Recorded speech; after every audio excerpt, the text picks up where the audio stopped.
Okay guys, so yadi po niyan ang opo ang sitwasyon. Yan, this is it, pansit. So medyo halangkaw pa din ang tubig. Kaya ako I am very curious lang kung ano nangyari dito sa ako classroom kasi di ko nga ni nabisay. Di ko nga po siya naayos talaga bago mag kwan ini na baha. So, sinurokso ko lang dito ang mga kapapelan, kaya dili pati nagagana ng CCTV kasi syempre naka-turn off siguro ang kuryente, main switch, para nga iwas man sa mga kunano-nano. So, yadi ho, makatulang ako niyan kay imo dun ko an ako dito gamit. Ako na nga turog di ko sang kakaisip. Yada po, oh. So, kailangan na po muna nating botas. Yada po, ini na boots.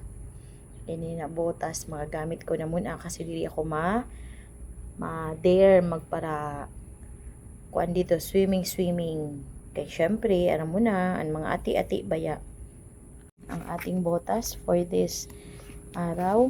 Tay, sulot na muna. Kayan. Sige daw.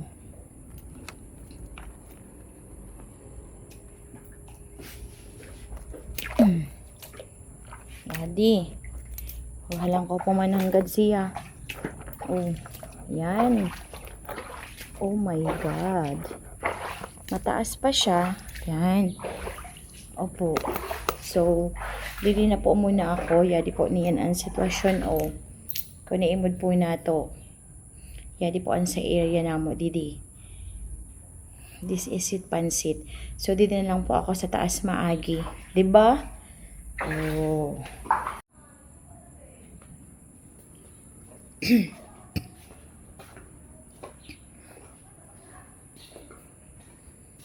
Ba? May karanhi sa sulod. Ito ho, nag-aral doon ng mga kabataan na ini. Swimming pool pa po ini, didi. Mga inian sa Dubai area. Ayun po, oh. Swimming pool as usual. Adi po. Kagayon daw sila kayo nagkuruan ko ano. Langoy-langoy.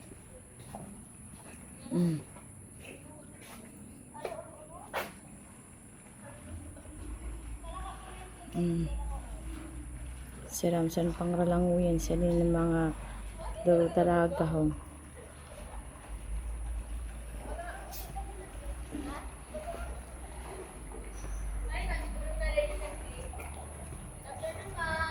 Sino yung langoy-langoy doon? Kuan, leptos. Diin. Baha unon pa dito? Baha?